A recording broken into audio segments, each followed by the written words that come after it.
Muna Uganda wena gyoli munange nkulamusizaako nnyo. Ninkwebaza emirimu gye tusaako engalo. Ninkwebaza gwena atwegaseeko akomentinga. Kwebaza okwagala Spike News Uganda. Manyi Spike News munange mukutu gukyali muto. Egulinze okuba okuwanirirwa gwe gutuuke gye gulaga. Twagala gwera mukutu gwa mawulire nga mugundiivu mu ggwanga lino. Era guleetera ddala eggulire liri naawe ly'owulira n'ogamba yes kyekyo.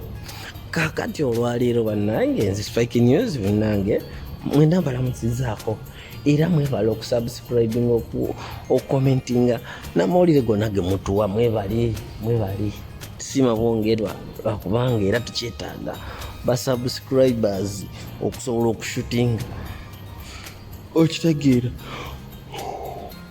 Kaakati olwaleero ensonga ziri ssatu njagala twogereko. Tulina ensonga ya ADF eyasitudde amagye g'eggwanga okugenda okulwana.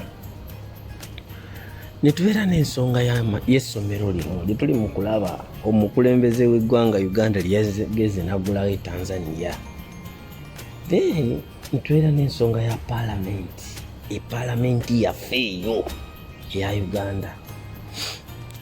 Munange tereera tutandika emboozi.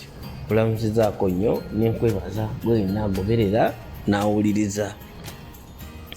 Kaakati ensonga gye twagala okusookerako yeya paalamenti. Paalamenti ya Uganda yezimu ku paalamenti ezirimu ababaka abangi n'abamu botamanyi. Naye ng'ababaka abo bonna mu kuteebereza basavayivingira ku ssente y'ogwe omuwi w'omusolo nange.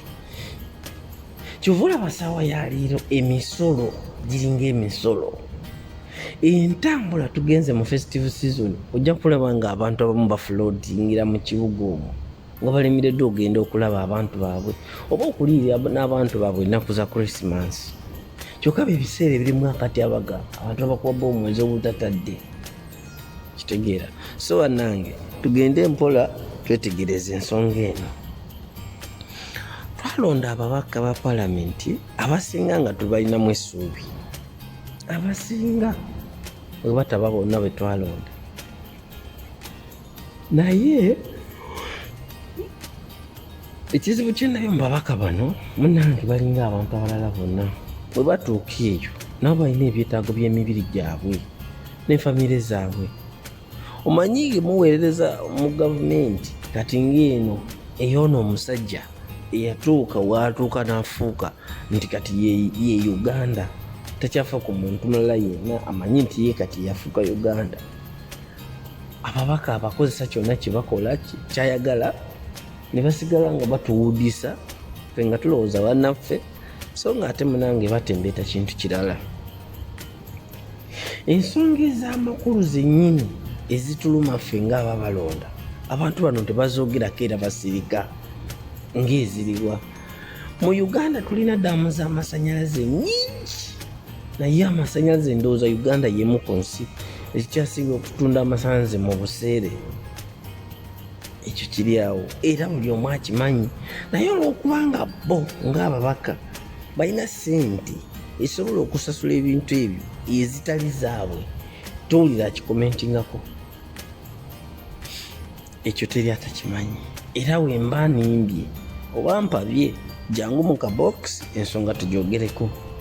Naye ng'ekyamasannyalaze mu Uganda okusinza ku ddaamu ze tulina n'amasannyalaze agaproducinga mu Uganda at least buli kyalo oba buli district yandibaddemu amasannyalaze. Naye omanyi nti getwogera aliwo district omutali masannyalaze. Amasannyalaze agavako ne gamala weeks 2 mwezi tegakomyewo. Some other districts in Uganda. Naye teri mubaka presenting nsonga eyo ku floor ya parliament. Ekintu kitadde awo ne tubeera n'amazzi Katonda ge yatuwa. Ne Uganda era amazzi tugasasulira ssente eziri awo zennyini ssente zotayinza nakumanya nti zino bweziti. Okitegeera. Tulina abaana baffe batudde waka emyaka ebiri. Naye abantu ba paalamenti bano ababaka bwe twalonda balemeddwa okugifuula ensonga okudimandinga abaana baffe baddemu basome badda kweyisa busongasonga boogera ku busongasonga ne badda mu kamera nabo ne batandika okusireyinga notula nokugamba nti ate olwo bano betwalonda abaana tebasoma okumala emyaka 2 bizinesi z'abantu zigaddwawo buli kimu kifafaga teri akyogerako kubanga ebyabwe bitambula awo be babaka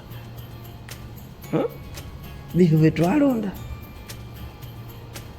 emisolo giringa emisolo ebintu birinya bbeeyi gaki teri mubaka akyundi teri mubaka anyega oba oliawo nti gundi yalidde oba oliawo nti gundi yalidde abo betwalonda n'ebirala bingi bitugenda okwongera nga tukyekkaanya tugenda kujja then tulina ekyensonga ya ADF ne UPDF mu butuufu bwennyini njagala gwawuliriza weefumintirizeemu mbuulire who is ADF nkiddemu ani ADF kigwayo Allied Democratic Forces naye ani ali emabega ebikolwa bino byebatugamba nti ADF yebikola ani ndoza mujjukira LRA bebayita abayekera bakono mujjukira ebijambiya mujjukira abantu abafudde mu Uganda zidroni kati ntutwale nti ADF yebadde ebikola yatusa okusitula eggwanga ejjeri eggwanga esaba bigira ku musolo gwaffe ejjeri eggwanga eryalemerwa okukwata abatuufu abatema abantu mu Uganda abatega bomu okuva mu myaka gya 12 abafa erugogo mubajjukira mbu bagenze kulwana Congo nange ekongo eno waliyo emisango gye twazaayo egigenda osasulirwa omusolo n'omuzukulu naye lwaki twetaniranga nnyo oba tuyunirwanga nnyo mangu okugenda ekongo kyembuuza mbu naffe we tubeera n'abantu nga batulumbye Congo eyinza okwanguwa nejja eyinza okujja lwaki ffe twanguwanga nnyo okugenda ekongo eyo waliyo ki ekibenefiti nga gwe nange gw'omwoyo omusolo oba gw'omunauganda Uganda tubadde twakawakula entalo simanyi Somalia simanyi South Sudan simanyi Central African Republic Uganda ejeri ya UPDF yerigenda kati wuyo tuzeyo Congo kigendererwa ki anso jagiteeka wansi awo then ekinasembayo beki ekikale ekidiri ekisembayo beki nasembayo mweno video ekyamukulu omukulembeze w'eggwanga kugenda okugulawo essomero erya multibillion mu ggwanga lya Tanzania kitegeeza ki erigwe nange omwana wa Uganda oba otunuulidde amasomero abaana ba Uganda mwe basomera okwata ku mutwe n'okaaba naye walabye essomero omukulu eyagudewo erya primary walirabye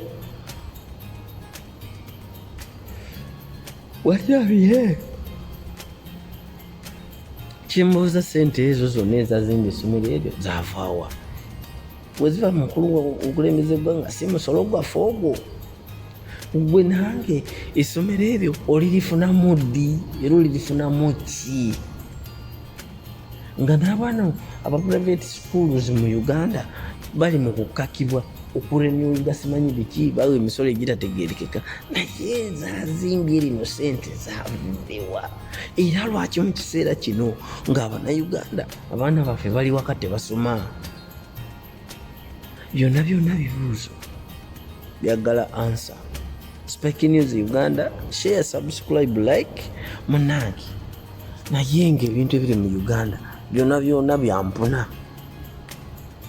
omanye ebyempuna byebiri mu Uganda tusobola kutegeera wa gye tulaga, tusobola kumanya kikiddako. Ye Uganda yaffe. Like, share, subscribe, comment. Subscribe, comment. Fake news Uganda nga bulijjo.